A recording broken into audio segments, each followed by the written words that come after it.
আসসালামু আলাইকুম ওয়া রাহমাতুল্লাহি ওয়া বারাকাতুহু। কেমন আছেন আপনারা?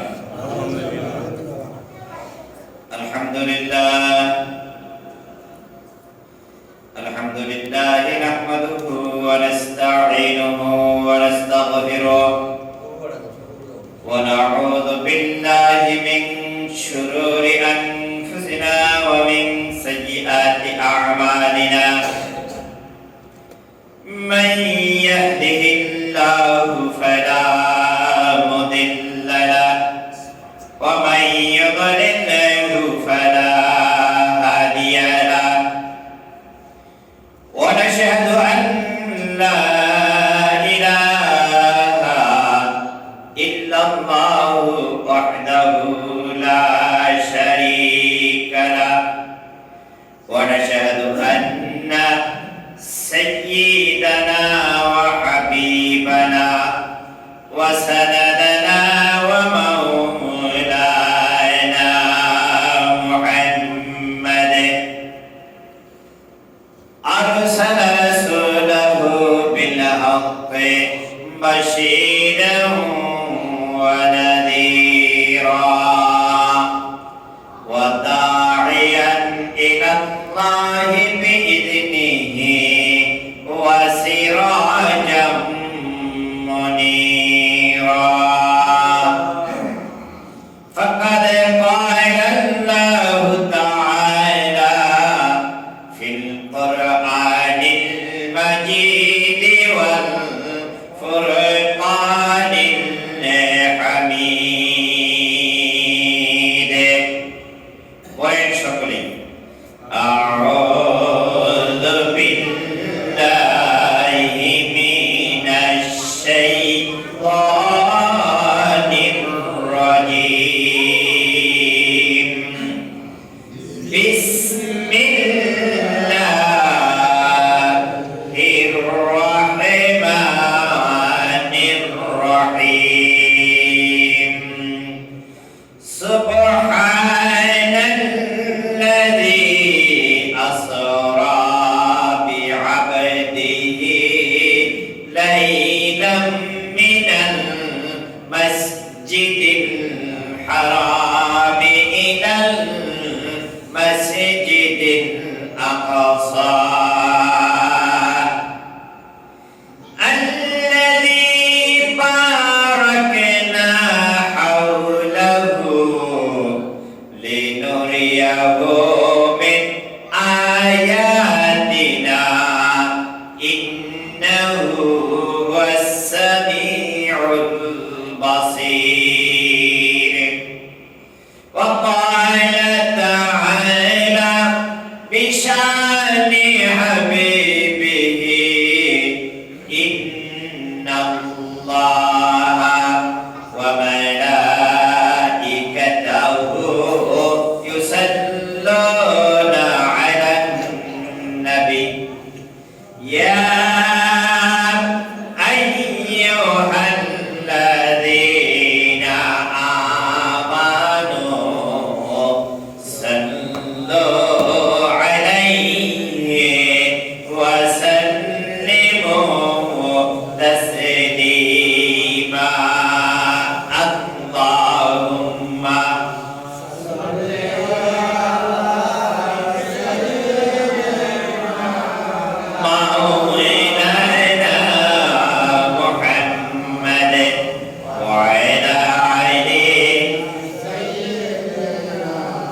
মুসলিম আলেজাম যুবক ভাইয়েরা, পর্দার আড়ালে শ্রমণরতা মা ও বোনেরা, আসসালামু আলাইকুম ওয়া রাহমাতুল্লাহি ওয়া বারাকাতুহু। আপনারা ভালো আছেন সকলেই? মহান রব্বুল ইজ্জাত ওয়াল জালালের দরবারে সকলে মিলে কালিমাতুশ শুকর আদায় করছি যে আল্লাহ আমাদেরকে আজ জুমার দিন জুমার নামাজ আদায়ের উদ্দেশ্যে আল্লাহর ঘরে আসার সুযোগ করে দিলেন। কার ঘরে? আল্লাহর ঘরে। জোরে বলছি, কার ঘরে? আল্লাহর ঘরে। ওই মহান মনিবের দরবারে সকলে মিলে কালিমাতুশ শুকর আদায় করছি আলহামদুলিল্লাহ। দরুদ ও সালাম পেশ করছি মানবতার মুক্তির দূত মহান শিক্ষক সাইয়্যিদুল মুরসালিন আশরাফুল আম্বিয়া নবী কুল শিরোমণি মুহাম্মাদুর রাসূলুল্লাহ সাল্লাল্লাহু আলাইহি ওয়াসাল্লামের প্রতি। সম্মানিত হাজিরিন, গত শুক্রবারে আমি আলোচনা করতেছিলাম মেরাজ নিয়ে। মনে আছে আপনাদের কথা? আল্লাহ তাআলা তার নবীকে সালাম দিলেন, শান্তির রহমত বরকত সব কিছু দিয়ে দিলেন এবং রাসূল নিয়ে আসলেন তার সলিহিন বান্দাদের জন্য। কাদের জন্য? যারা বলেন সলিহিন কারা, এই প্রসঙ্গে গত শুক্রবারে আমি কিছু কথা বলেছি। আজকে আরো কিছু কথা আপনাদের সামনে আসবো ইনশাআল্লাহ। এই যে শান্তি মানুষের জন্য ইহকাল এবং পরকালের মুক্তি, এটা যে আল্লাহ তাআলা আমাদেরকে দিবেন, এটা কি দিয়ে দিবেন? একটা কিছু দরকার না? ভিক্ষুকেরা ভিক্ষা নেয়, থলি লাগে না? না এমনি ভিক্ষা তার পাশাপাশি যায়? পাশাপাশি যায় না, একটা ভাণ্ড নিয়ে আসে, ঠিক কি না? কেউ কোনো জায়গা থেকে কিছু আনতে হলে যাই হোক একটা পাত্র লাগে। আল্লাহ তাআলা এই মানব কুলের জন্য একটা শান্তির সমাজ দেবেন, মানুষ সুখে শান্তিতে বসবাস করবে। এই জন্য একটা কিছু লাগবে, এইটা দিয়ে এটা আনা লাগবে। কথা বলেন ঠিক কিনা? এই পৃথিবীর মানুষ শান্তিতে নিরাপদে বসবাস করতে পারে? কি বলেন, পারে? কোন সেক্টরে মানুষ শান্তিতে থাকতে পারে না। ব্যবসা করেন, সেই ব্যবসায় দেখা যায় কোন কোন জায়গায় কিছু চাঁদাবাজরা সেখানে চাঁদা নিয়ে যায়। কোন কাম নাই, কাজ নাই, কিচ্ছু নাই, আপনার পুঁজি দিয়ে আপনি ব্যবসা করেন, আপনার দোকান আপনি ভাড়া দিয়ে ব্যবসা করতেছেন, তারপরে এক শ্রেণীর সন্ত্রাসীরা এসে চাঁদা দিচ্ছে। কথা বলেন ঠিক কিনা? গাড়ুর মানুষ গাড়ি চালায়, বেবি বলে, রিক্সা বলে, এইটা নিজের শ্রম, নিজের দৈহিক শ্রম ব্যয় করে তারা করে। তারপরে কিছু মানুষ আসে বিভিন্ন স্ট্যান্ডে তাদেরকে চাঁদা দিয়ে বসে। কথা বলেন, আপনি টাকা নিয়ে কোথাও যাবেন, বরং টাকা নিয়ে শান্তি নাই, ভিতরে ভয় আছে, না জানি আমাকে রাস্তায় কোনো সন্ত্রাসী ধরে কিনা। মানে বললাম না, বাস্তবতা আছে। মেয়েরা চলবে অলংকার নিয়ে, রাস্তায় হাঁটবে, চলবে, যাবে, রাত্রে নিশীথে, নিরাপদ আছে? কথা বলেন আছে? একটা মেয়ে, যুবতী একটা মেয়ে এই আপনাকে এই এলাকা থেকে কাশিমপুরে রাত্রে যাবে, রাত 10টার দিকে 11টার দিকে যাবে, অলংকার পরে, এই ভয়, এই নিরাপদ এই মেয়েটা আছে? বাসায় বাড়িতে মা বাবা ছেলে সন্তান নিয়ে মানুষ বসবাস করে। এই ছেলে সন্তান নিয়ে বসবাস করার মধ্যে বহু ফ্যামিলি এরকম আছে, সন্তানেরা তার মা বাবাকে দেখে না। আছে না এরকম? বহু ফ্যামিলি এরকম আছে, শ্বশুর শাশুড়ি তার ছেলের বউকে ভালো চোখে দেখে না। আছে কিনা? আবার বউ আছে তার শ্বশুর শাশুড়িকে মা বাবার মতো শ্রদ্ধা আছে, এরকম আছে না? সুতরাং এই পৃথিবীটা, এই সমাজটা, এই রাষ্ট্রটা অশান্তির আগুনে ধাউ ধাউ করে জ্বলতেছে। এখানে শান্তি নাই। এই শান্তি আল্লাহ তাআলা দিবেন, কি দিয়ে দিবেন? এইটা আমাদের একটা ভাণ্ড দরকার। বলবো কি? বলবো? আল্লাহ রাব্বুল আলামিন তার হাবিবকে বলে দিলেন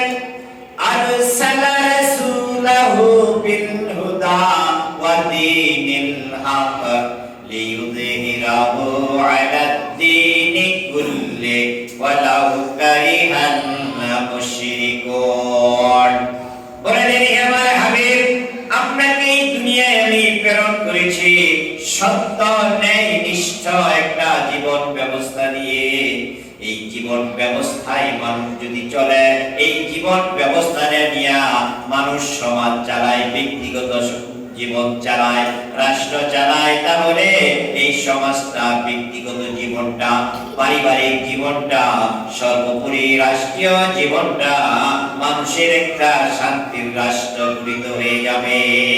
সুবহানাল্লাহ। মানুষ যদি দিনে হক প্রতিষ্ঠা করতে পারে, তাহলে কেউ কারো সম্পদের লুট করবে না, কেউ বেগানা মহিলার দিকে তাকাবে না, সন্তান তার বাবা মার ইজ্জত করবে, সম্মান করবে। সর্ব জায়গায় শান্তি আর শান্তি প্রতিষ্ঠা হবে যদি মানুষ দিনে হক নিয়ে চলতে পারে। কথা বলেন ঠিক কিনা? আল্লাহ রাব্বুল আলামিন বলেন, দিনে হক যদি প্রতিষ্ঠা হয়ে যায়, ওয়ালাউ কারিহাল মুশরিকুন, দিনে হক প্রতিষ্ঠা হলে মুশরিক যারা, তাদের কাছে এটা ভালো লাগবে না। ঠিক কি না? সম্মানিত ভাইরা আমার, তাহলে এখন দেখতে হবে, আমার তোমার কাছে যদি দিনে হক প্রতিষ্ঠা করা ভালো না লাগে, বুঝতে হবে আমি আর আপনি মুশরিক। কথা বলেন, আমরা কি মুশরিক? যদি দিন ব্যবস্থা ভালো না লাগে, তাহলে বুঝতে হবে শিরকিয়াতের গন্ধ আমার আপনার ভিতরেও আছে। ঠিক কি না? আর শিরকিয়াতের গন্ধ যদি আমার আপনার ভিতরে থেকে থাকে, এই শিরকিয়াত নিয়ে যত ইবাদত বন্দেগী করি না কেন, কোন ইবাদত আল্লাহর কাছে গ্রহণযোগ্য হবে না। ঠিক কি না? সম্মানিত ভাইরা আমার, এখন দেখি শিরকিয়াত আমার আপনার মধ্যে আছে কিনা। বিশ্বনবী বলেছেন শিরক 3 প্রকার। কয় প্রকার? যারা বলেন 3 প্রকার। শিরক বিজাত, শিরক বিসিফাত,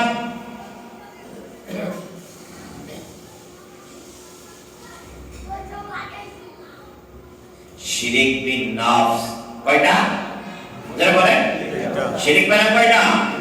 শিরক বিন নফস, শিরক বিজাত, শিরক বিসিফাত। শিরক বিন নফস কাকে বলে? এইটার মধ্যে মনে হয় আমাদের অনেকে ধরা খেয়ে যাবে। বলবো বলবো শিরক বিন নফস হলো আমি যা পছন্দ করি আল্লাহ এটা পছন্দ করে না, আল্লাহ যা পছন্দ করে আমি সেটা পছন্দ করি না। এইটা হলো শিরক বিন নফস। আল্লাহর পছন্দের মধ্যে আমার আপনার পছন্দ মেলে না। ও ভাইরা আমার, আল্লাহ হলো খালেক, আমি আর আপনি মাখলুক। সৃষ্টি কে করেছেন? আমাদেরকে সৃষ্টি কে করেছেন? আল্লাহ। জোরে বলেন, কে সৃষ্টি করেছেন? আল্লাহ। ওই আল্লাহর মর্জি যা, আল্লাহর পছন্দ যা, আমার আপনার যদি পছন্দ ওইটা না হয়, বলেন কাল হাসরের ময়দানে আমি আর আপনি পার পেতে পারবো কিনা?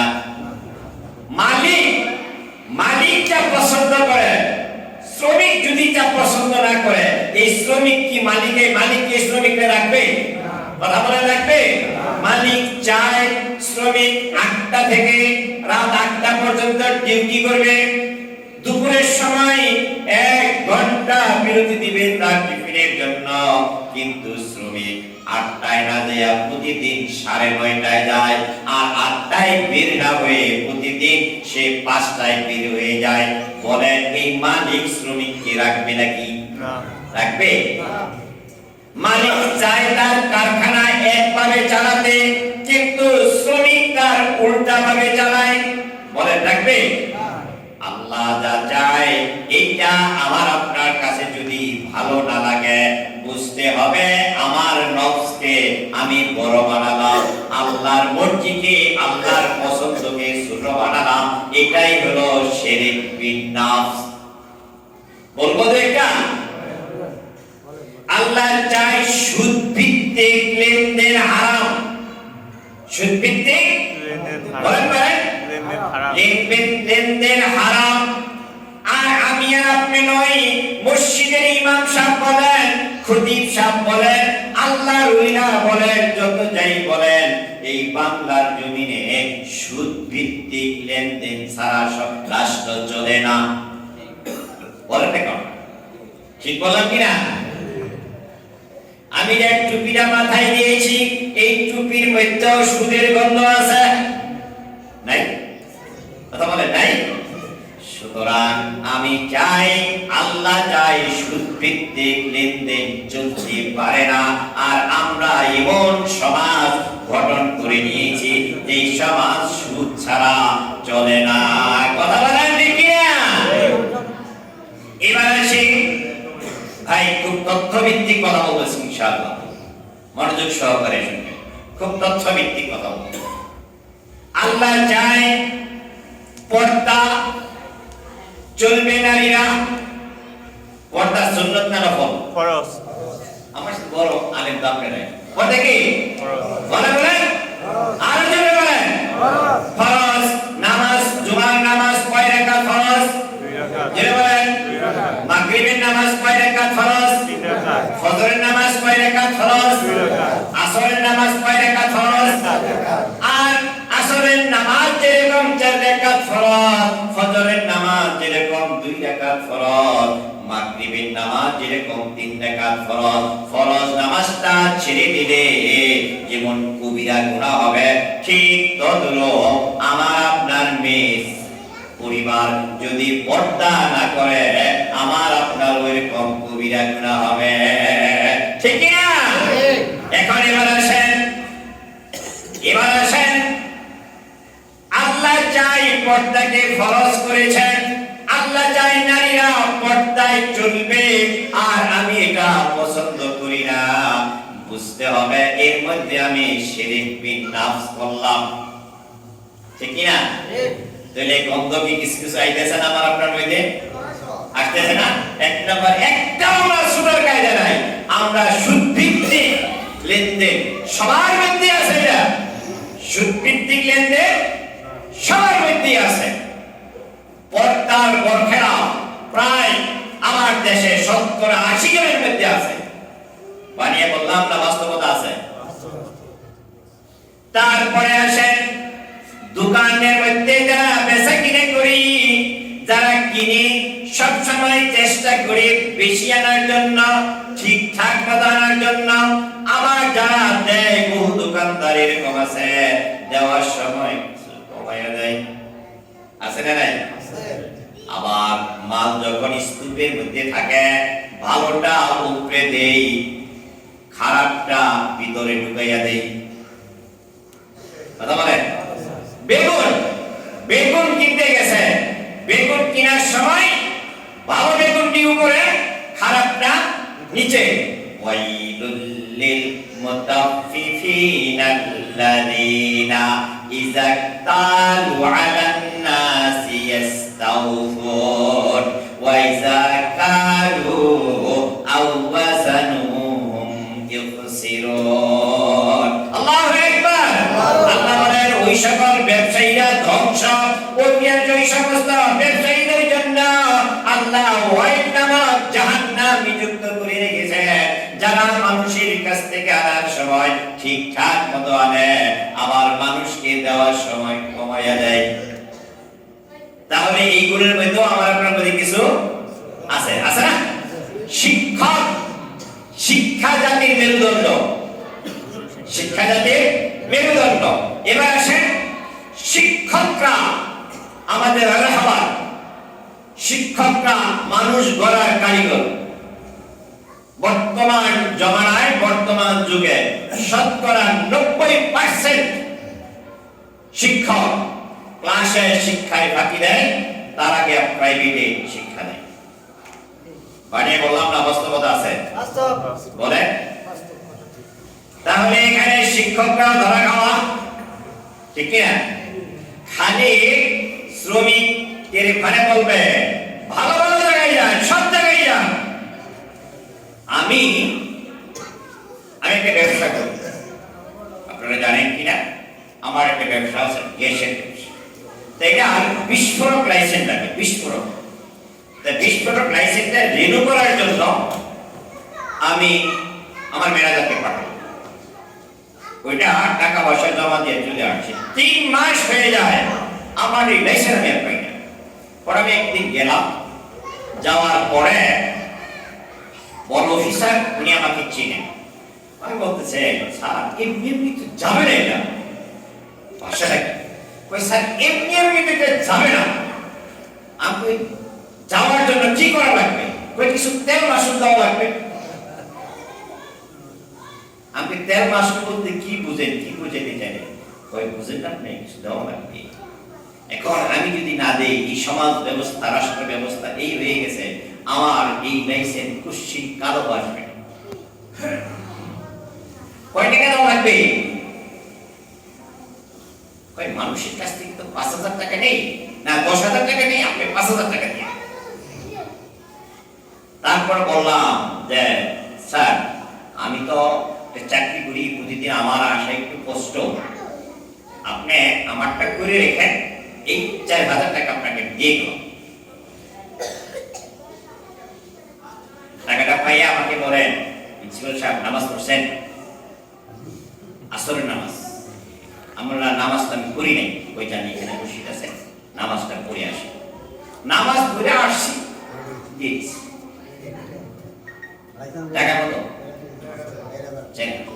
এই 4,000 টাকা আমার দেওয়াটাও আর নাই, তার নেওয়াটাও হারাম। নেওয়াটা কি হারাম। এখন আমি তো নিরুপায়। এই সমাজ ব্যবস্থা, এই রাষ্ট্র ব্যবস্থা, ওকে তো রাষ্ট্র বেতন দেয়, কিন্তু আমি যদি এটা প্রতিবাদ করতে যাই, বলতে যাই, আমার এই লাইসেন্স আসবে না। সম্মানিত ভাইয়েরা আমার, এইটা হলো দিনে হকের পরিপন্থী। দিনে হক যদি থাকতো, এই সমাজের মধ্যে সুদ, ঘুষ, ন্যায়, সুদ, ঘুষ, অন্যায়, অবিচার কোনো কিছুই থাকতো না। কথা বলেন ঠিক কিনা? এবার আসলাম শিরক বিন নাফস বললাম। এবার শিরক বিন জাত। শিরক বিন জাত হলো আল্লাহর জাতের সাথে শরীক করা। মূর্তি পূজা আছে না? মূর্তি পূজা। এখন এই মূর্তি পূজারা মুসলমানেরা একটু ঘুরিয়ে ঘুরিয়ে করে। কথা বলেন, মূর্তি পূজারা মুসলমানরা একটু ঘুরিয়ে ঘুরিয়ে করে। হিন্দুরা ডাইরেক্ট মূর্তি বানায়, মূর্তি বানায়া তার পূজা করে। বলেন এদেশে ভাস্কর একবার আবির্ভাব হলো। ভাস্করের বিরুদ্ধে কিছু আলেমরা দাঁড়ালো, আর এক শ্রেণীর জেনারেল শিক্ষিত লোক তারা বলতে লাগলো ভাস্কর আর মূর্তি এক জিনিস নয়। আমি আপনাদের কাছে জানতে চাই, কোরআনের ব্যাখ্যা সাধারণ মানুষ ভালো জানে না আলেমরা ভালো জানে? কথা বলেন, আলেমরা ভালো জানে। সব জিনিস সবাই ভালো জানে না, জানে কি? সব জিনিস সবাই ভালো জানে না। আপনাদের মসজিদের সভাপতি বাহারুল আলম ভাই, উনি যেটা বোঝে যে অফিসে যে কাজ করে যে 5 মিনিটে, আমার 5 মাস ঘুরে যাবে, এটা পারবো? কথা বলেন, পারবো? আবার আমি যেই কাজ করব, আমি এক মঞ্চে দিয়ে 2.5 ঘন্টা বক্তৃতা দেব। বাহারুল আলম ভাই যদি বলে যে খতিব সাহেব এটা আমিও পারবো, এটা তার ভুল হবে। ঠিক না? কোরআনের ব্যাখ্যা, কোরআন নিয়ে যারা ইতিহাস করে তারা পড়াশোনা করছে, তাদের চাইতে মন্ত্রী মিনিস্টাররা ভালো জানে। জানেন, এক শ্রেণীর মানুষ বলতে লাগে, এখন বলতেছে এক শ্রেণীর নেতারা যে কোরআনের ভুল ব্যাখ্যা আলেমরা দিচ্ছে, কোরআনের সাথে রাজনীতির কোনো সম্পর্ক নাই। বলেন, এরকম বলে না? এই গণ্ড মূর্খ। কোরআনের দিক থেকে এই কি বলেন? গণ্ড মূর্খ। বিশ্বনবী মুহাম্মদ রাসূলুল্লাহ সাল্লাল্লাহু আলাইহি ওয়াসাল্লাম প্রেসিডেন্ট ছিলেন, ঠিক কি না? মুহাম্মদ রাসূলুল্লাহ সাল্লাল্লাহু আলাইহি ওয়াসাল্লাম প্রেসিডেন্ট ছিলেন, 12.5 লক্ষ বর্গ মাইল শাসন করেছেন। প্রেসিডেন্ট ছিলেন মুহাম্মদ রাসূলুল্লাহ সাল্লাল্লাহু আলাইহি ওয়াসাল্লাম। আমাদের দেশে যা চলছে, আমাদের রাষ্ট্র ব্যবস্থায় যা চলছে, রাজনীতিতে যা চলছে, এইটা যদি মুহাম্মদ রাসূলুল্লাহ সাল্লাল্লাহু আলাইহি সাল্লামের পিরিয়ডে হতো, তিনি যদি করতেন, তাহলে রাসূলের পরে রাষ্ট্রপ্রধান হতেন মা ফাতেমা। কথা বলেন ঠিক কিনা? ফাতেমা কে রাষ্ট্রপ্রধান হয়েছিল? মা আয়েশা সিদ্দিকা রাদিয়াল্লাহু তাআলা আনহার চাইতে বেশি হাদিস কোন সাহাবী রওয়ায়াত করেন নাই, এত হাদিস নিয়ে রওয়ায়াত করেছেন। আয়েশা সিদ্দিকা কি প্রধানমন্ত্রী হয়েছিলেন? না, প্রধানমন্ত্রী হয়েছিলেন আবু বকর সিদ্দিক রাদিয়াল্লাহু তাআলা আনহু, ঠিক কিনা? সম্মানিত ভাইরা আমার, যে কথাটা বলতেছিলাম, শিরক বিজাত অর্থাৎ আল্লাহর অস্তিত্বের সাথে আল্লাহর জাতের সাথে শিরক করা আমাদের দেশে এখন অনেক বাড়িতেই এরকম আছে। রাষ্ট্র প্রধানের ছবি বিভিন্ন জায়গায় টাঙ্গায় রাখা, তার মধ্যে মালা দিয়ে রাখি। বাস্তবতা না বানিয়ে বললাম? আপনারা বলেন, এই রাষ্ট্র প্রধানের হোক আর বাবার হোক আর যার হোক, তার ছবির মধ্যে মালা দিয়ে রাখলে কোন শ্রদ্ধা এখানে আছে? বরঞ্চ আপনি যাকে ভালোবাসেন, তিনি দুনিয়া থেকে বিদায় নিয়ে গেছেন, তার জন্য সূরা ফাতিহা, সূরা ইখলাস 3 বার পড়ে যদি দোয়া করেন তিনি পাবেন। আর মালা ঝুলাইয়া রাখলে আপনি এটা শিরক করলেন, আল্লাহর জাতের সাথে শিরক করলেন। এইটাকে আল্লাহ রব্বুল আলামিন পছন্দ করে না, বরদাস্ত করেন না, ঠিক কি না? তারপর শিরক বিস সিফাত। আমি কথাগুলো আরো সামনের দিকে দ্রুত আগে যাওয়ার জন্য চেষ্টা করছি। শিরক বিস সিফাত হলো আল্লাহর গুণের সাথে শিরক করা, আল্লাহর গুণের সাথে শিরক করা। আল্লাহ খালেক, আল্লাহ কি খালেক, আল্লাহ সৃষ্টিকর্তা। সৃষ্টিকর্তা আল্লাহ ছাড়া কাউকে মানা যাবে না। আল্লাহ রব্বুল আলামিন, তিনি রব, তিনি আইন প্রণেতা, আইন বানানোর মালিক একমাত্র আল্লাহ। যেটা বলেন একমাত্র আল্লাহ, শুধুমাত্র আল্লাহ। আমরা আসলে ভুলিয়ে যাই না, আমরা বলে থাকি হাদিসের ভাষা, মানুষ মারা যাওয়ার পরে প্রশ্ন 3টা। কয়টা? যেটা বলে 3টা। যে গামারা বলে যে কোরআনের সাথে রাজনীতির সম্পর্ক নাই, কবরের প্রথম প্রশ্ন যদি চিন্তা করেন সম্পূর্ণই রাজনীতির প্রশ্ন। কেমনে বলবো? বলবো কি বলেন? প্রথম প্রশ্ন কি বলেন? বলেন বলেন। মান রব্বুকা। প্রথম প্রশ্ন কি? মান রব্বুকা। এর বাংলা অর্থ তুমি আইন মানছো না। এবার হিসাব করে প্রথম প্রশ্ন যখন আপনাকে করবে মান রব্বুক, তুমি আইন মানছো না, তোমার রব কে ছিল? তোমার আইন প্রণেতা কে ছিল? তোমার আইনদাতা কে ছিল? কেরা? বলেন নাকি? আল্লাহ। এখন বলে নামাজ আইসা যদি আল্লাহ ছাড়া মানুষের তৈরি করা আইন নিয়ে আপনি জীবন চালান, আল্লাহর তৈরি আইনকে বাদ দিয়ে মানুষের তৈরি করা আইন নিয়ে জীবন পরিচালনা করার, সমাজ চালান, রাষ্ট্র চালান, আর সেদিনকে যদি কে বলেন আল্লাহ আমাদের রব, এটা কি হবে? জোরে বলেন হবে না। বিয়ে করেছেন, বউ আপনার কথা শোনে না, আপনার নিয়ম কানুন মানে না, এই বউ কি আপনি রাখবেন? কথা বলেন, রাখবেন? কথা বলতে গেলে অনেক সংবাদ, ওদিকে আমি খুব যাবো না। আমার কথা ছিল মেরাজ নিয়ে, মুনাসাবের কথা। বিশ্বনবী মুহাম্মদ রাসূলুল্লাহ এসে কথাই পর্যন্ত রাখলাম। শিরক কয়টা? যেটা বলেন 3টা। শিরক বিজাত, শিরক বিন নাফস, শিরক বিস সিফাত। নিজের নফসের সাথে এটাকে আল্লাহর আইনের উপরে আল্লাহ যা পছন্দ করে এটা আমাদের পছন্দ করা লাগবে। বলেন, আল্লাহ যা পছন্দ করে এটা আমাদের পছন্দ করা লাগবে। আমার কাছে ভালো লাগুক বা না লাগুক, যেহেতু আল্লাহ আমার সৃষ্টিকর্তা, কাজেই আমার ভালো লাগুক বা না লাগুক, আল্লাহ যেটা পছন্দ করে আমার আপনার সেটা পছন্দ করা লাগবে। আর এটা যদি পছন্দ না করে যায়, যেতে হবে কার কাছে? জোরে বলেন। সন্দেহ আছে? ফাঁক ফুকুর দিয়ে অন্য কারো কাছে দিয়া আমরা কি জান্নাতে যেতে পারবো? কথা বলেন না, পারবো? যেতে হবে আল্লাহর কাছে। যেহেতু আল্লাহর কাছে যেতে হবে, কাজেই আল্লাহর যা পছন্দ আমাদের পছন্দ করা লাগবে। 2 নম্বরে শিরক বিজাত, আল্লাহর জাতের সাথে কাউকে কোনো অংশীদার করা যাবে না।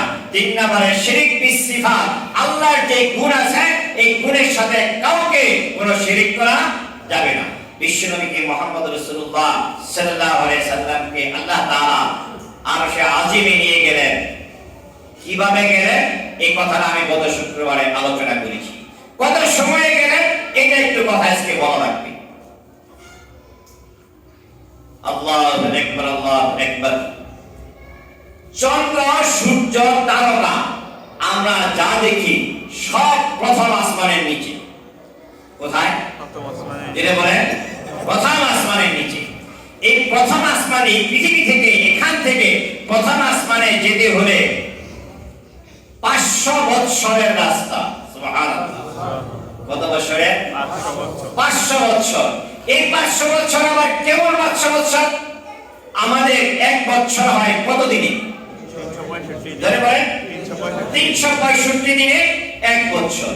এটা পৃথিবীর গণনা অনুযায়ী এক বৎসর 365 দিন। কিন্তু সৌরজগতে 365 দিন সময় হলো 248 বছর। এই পৃথিবীর 248 বছর আর সৌরজগতের এক বছর। সুবহানাল্লাহ বলবেন না?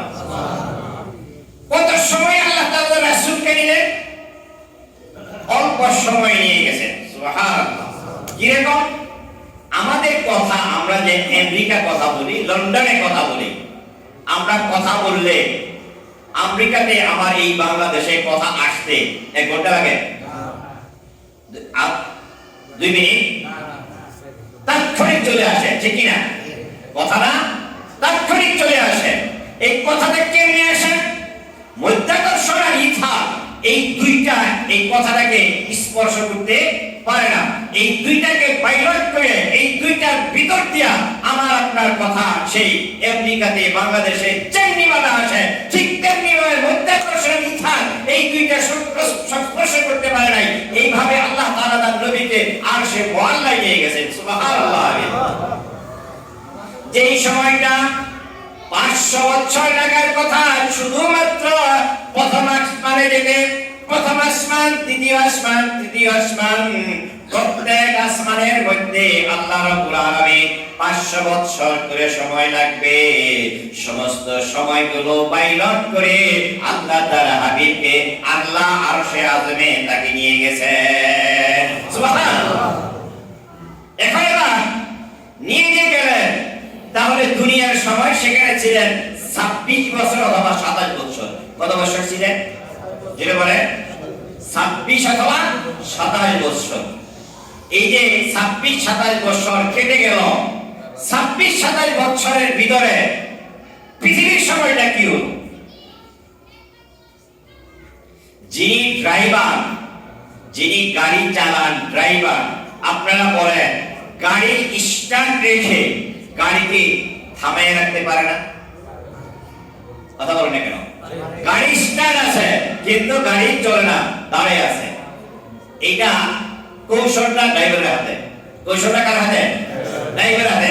গাড়ি চলছে স্পিড, মানে কি বলে, ইঞ্জিনের জোরে চলছে কিন্তু গিয়ার দেয় না। এই হোন্ডা চলবে না, হোন্ডা চলবে না। এইটা কৌশলটা বলেন ড্রাইভারের হাতে। আল্লাহ তাআলা সমস্ত কিছু চলতেছে কিন্তু পৃথিবীর সময় স্টপ করে রেখেছে, যার কারণে 27 বছর চলে গেল। রাসূল মেরাজে করেছেন কত বছর? 27 বছর চলে গেল। পৃথিবীর মানুষ ঘুমিয়ে আছে। সুবহানাল্লাহ। কেন রাখলেন এটা? ঘুমায়া কেন রাখলেন? প্রশ্ন আসে না? হযরত মুসা আলাইহিস সালাতু ওয়াস সালাম তুর পাহাড়ে গেছিলেন। কতদিন? 40 দিন। কতদিন? 40 দিন। 40 দিনের জন্য মুসা আলাইহিস সালাম তার জাতিকে রেখে তার ভাই হারুনকে রেখে গেছিলেন। কিন্তু যাইতে আর আসতে 40 দিন সময়ের পরে দেখা গেল তার জাতিরা এসে গরু বাছুরের পূজা করতে শুরু করছে। নাউযুবিল্লাহ। অনুপস্থিত কয়দিন? 40 দিন। এই 40 দিনে জাতি সব ভুলে গিয়া বাছুরের পূজা করতে শুরু করলো। মুহাম্মদুর রাসূলুল্লাহ সাল্লাল্লাহু আলাইহি সাল্লাম যদি এই পৃথিবীর সময় চলতে থাকে, তার অনুপস্থিত যদি 27 বছর হয়, এই দেশের মানুষ সব নাস্তিকে পরিণত হয়ে যাবে। কথা বলে ঠিক কিনা? আবার কিছু মানুষ কইব মুহাম্মদ পলাইছে, বলবে কিনা? কিছু মানুষ বলবে মুহাম্মদ পলাইছে, আর কিছু মানুষ তারা শিরকিয়াতের মধ্যে ডুবে যাবে। এই জন্য আল্লাহ তাআলা এই দুনিয়ার সময়কে স্টপ করে রাখলেন, আর ওখানে 27 বছর বাড়িয়ে দিয়ে দিলেন। সুবহানাল্লাহ। বলছিলাম এই শান্তির একটা ভাণ্ড দেবে। ভাণ্ডটার নাম কি? দ্বীনে হক। ভাণ্ডটার নাম কি? ভাণ্ডটার নাম দ্বীনে হক। দ্বীনে হক যদি থাকে, তাহলে এই দুনিয়ার মানুষ শান্তিতে বসবাস করতে পারবে। এবার আসি, এই কি কি জিনিস তাকে দেখালেন? লিনুরিয়াহু মিন আয়াতিনা ইন্নাহু হুয়াস সামিউল আলিম, সামিউল বাসির। অল্প দুই চারটা কথা বলবো, তারপরে আজকে বিএনপি সরকারের নাই, বিএনপি সরকারের সরকার প্রধান এদেশের মানুষকে আশ্বস্ত করতেছে যে আপনারা যদি আমাদেরকে ক্ষমতায় দেন, আমরা 31 দফা কর্মসূচি মানুষকে দিব, এই মানুষের শান্তির জন্য। কথা বলেন, এটা কারা করতেছে? বিএনপি সরকার প্রধান। বিএনপি যিনি প্রধান, উনি এটা দিচ্ছেন মানুষের কল্যাণের জন্য। উনি নিজে এটা মন মগজ দিয়ে বানাইছেন যে তার চিন্তাধারায় মানুষ কিভাবে শান্তিতে থাকবে, এই জন্য তিনি 31টা দফা, 31টা কর্মনীতি তিনি প্রচার করেছেন, ঠিক কিনা? এবং তার 31টা কর্মসূচির উপরে যারা বিএনপি করে তারা প্রচারণা চালাচ্ছে। কিছু মানুষ সেদিকে উদ্বুদ্ধ হইয়া সেদিকে ঢুকতেছে, ঠিক কিনা? আল্লাহ তাআলা তার নবীকে এই পৃথিবীর মানুষ শান্তিতে থাকার জন্য 14টা কর্মসূচি দিয়েছেন। কয়টা? জোরে বলেন। 14টা। না, সব বলা যাবে না, সব বলা যাবে না। আমি কমাস কম 4টা শুক্রবার আপনাদের এই মেরাজ নিয়ে আলোচনা করব, জানবেন ইনশাআল্লাহ। তার মধ্যে একটা কর্মসূচি আলোচনা করব, একটা তিনি কি দেখেছেন তা আলোচনা করব। দেখেছেন অনেকগুলো জিনিস, তার একটা আলোচনা করব, আর কর্মসূচি থেকে একটা আলোচনা করব। 1 নাম্বার আলোচনা, আল্লাহ রাব্বুল আলামিন বলেন, ওয়া কাযা রাব্বুকা আল্লা তা'বুদু ইল্লা ইয়্যাহু ওয়া বিল ওয়ালিদাইনি ইহসানা। 1 নাম্বার কর্মসূচি হলো, পৃথিবীর মানুষ তোমরা শুনে রাখো, আল্লাহ ছাড়া কারো দাসত্ব করা যাবে না। এটা বলেন, যাবে না। আল্লাহর আইন ছাড়া কারো আইন মানা যাবে না। সুতরাং শুধুমাত্র আল্লাহর দাসত্ব যদি মানুষ করে, আল্লাহর আইন শুধুমাত্র মানে, তাহলে এই সমাজের মধ্যে অশান্তি বলতে কোনো কিছুই থাকবে না, ঠিক না? মানুষ যদি আল্লাহ ছাড়া আরো অন্য প্রভুর আইন মানতে চায়, আল্লাহ বলবে সূর্য পূর্ব দিকে উদয় হও, পশ্চিম দিকে অস্ত যাও।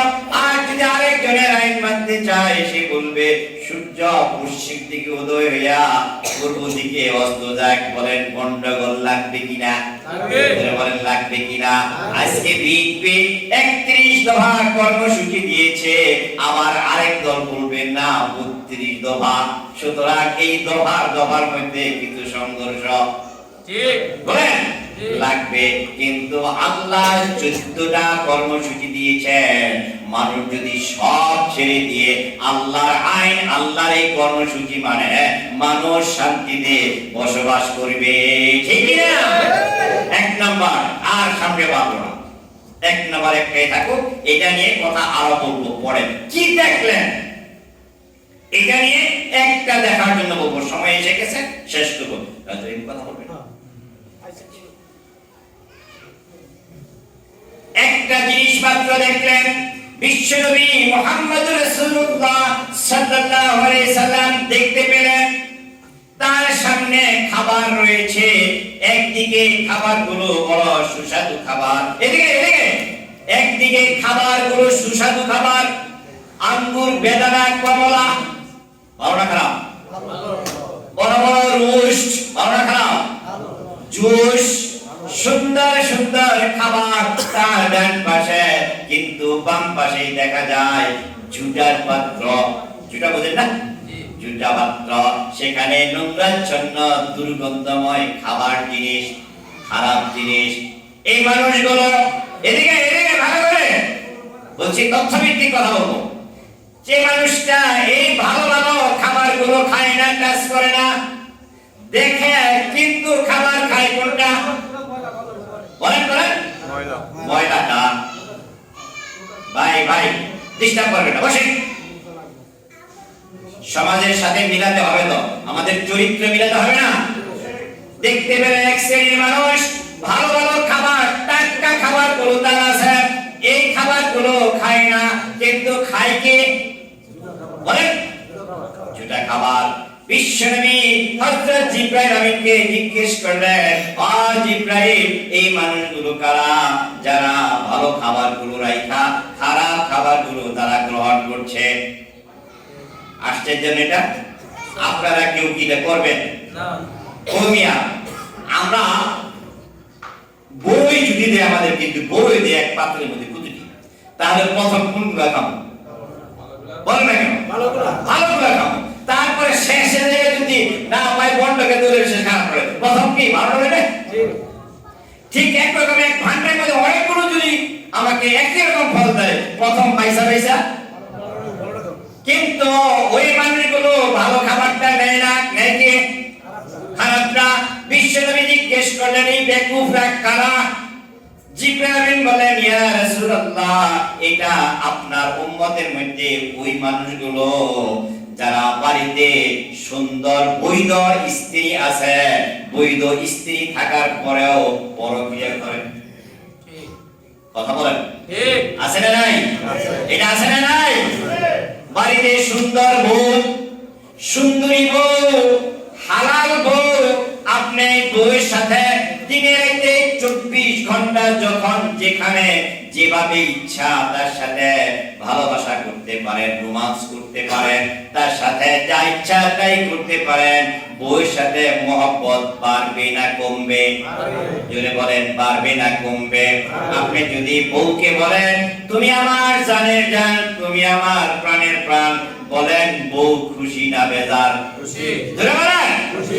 আর যদি বউয়ের কাছে বলেন, তোমার চাইতে ওই বাড়ির ভাবিটা বেশি সুন্দর দেখা যায়, বুঝতে দিন, ঠিক কি না? বিশ্বনবী বললেন, ইয়া রাসূলুল্লাহ, হে আমার জিবরাইল, তাহলে এই মানুষগুলো কারা?